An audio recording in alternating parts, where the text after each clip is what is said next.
Hey guys, it's Miss Minion. And Mr. Holden. And we're here with Flip Video 2, Reconstruction Part 2. So the essential question is, what impact did the Civil War leave on America? So make sure you put that at the top, and make sure you get your learning targets listed for the next, in your learning target part of your Cornell notes. Alright, so we're going over learning targets 1.1, 1.2, and 1.3. Alright, so just some things that we want to talk about from last time.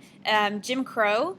We talked about Jim Crow laws and how it was legal segregation, and Jim Crow, what the origin of that is. It's basically, it has origins from before the Civil War, and we'll talk about that a little more in class. So basically, it goes back to a white man using it to make fun of African Americans, and it came to mean Negro. Jim Crow meant Negro, and it was used in a derogatory manner. So Jim Crow is not used in a nice way.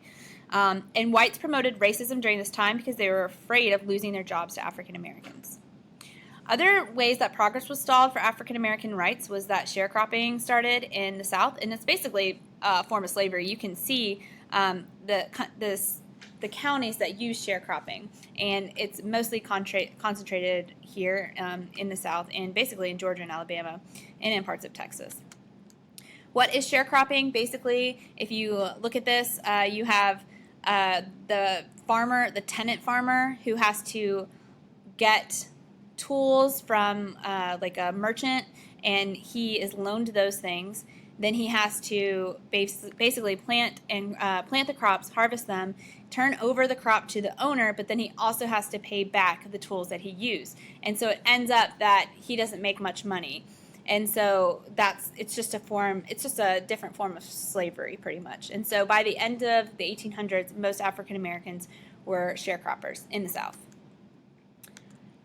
Okay, so we have the 13th, 14th, and 15th Amendments that were passed during this time. So the 13th is based on freedom for the African Americans specifically, and that was as a result of the Emancipation Proclamation that we learned about other day in class. And that led to the 14th Amendment, in which all citizens were granted citizenship that were born in the U.S. And so this also led to the 15th Amendment that gave all those people that were citizens the right to vote, and that was especially good for the African Americans. Some progress was stalled, though, by black codes and the KKK, as we talked about in the class. And then Plessy versus Ferguson, separate but equal, was the court case. That's what they came to conclude, and so that meant that bathrooms had to be separate as long as they were equal, and that related to all other subjects. And then we have the Jim Crow laws that we just talked about. And then so this is why 1877 became a year of change, is because of this segregation that took place. Right, and that starts after 1877, and we're going to talk about that in the next couple of slides. And Mr. Holden, do you remember who didn't get citizenship rights in the 14th Amendment? That would be the Native Americans. Good, so write that down, guys. And do you remember, Mr. Holden, the 15th Amendment, who wasn't allowed to vote? Women. Women, all right, so that's going to come later through the 19th Amendment. All right, so then we have, why was 1877 a year of change? This is a big election year, and it's going to change everything. So just so you know, some background on the Electoral College, each state is entitled to as many electoral votes as the sum of its representation. And the Electoral College is what you are voting for when you vote for president. Your votes don't directly go towards presidency. So, for example, Ohio has 18 House members plus 2 senators, so they get 20 electoral votes, which means that they get a lot of votes for presidency. So if you look at the total here, there's 435 House members, 100 senators. Total, there's 538 electoral votes. Okay, that's something that you need to know for this election. Each state determines the manner of selection. So some states don't do winner take all. Nebraska and Maine don't, but everybody else, if one candidate gets the most votes in a state, all their electoral votes go to that person. So, for example, in the upcoming election, if Donald Trump wins Tennessee by, let's say, like 55%, and Hillary Clinton has 50%, then Donald Trump will get all the delegates from the state. So the state will go to Donald Trump.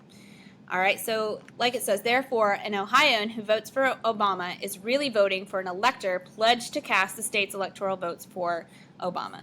And we'll talk about later, too, in 2000, George Bush won all of Florida's 25 electoral votes because he beat Gore by 1,600 votes, which would win him the presidency.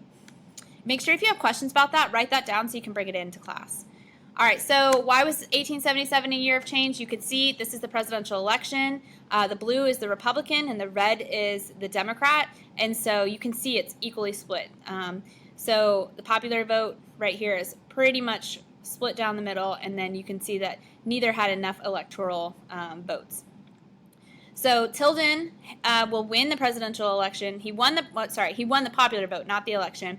And the electoral vote was 185 to 184. So they come up with a compromise. If President Hayes gets 20 electoral votes that were unresolved, as long as the Republicans pull the troops out of the South. So this means that Hayes gets to be president as long as the troops are pulled out of the South. Why is that a problem?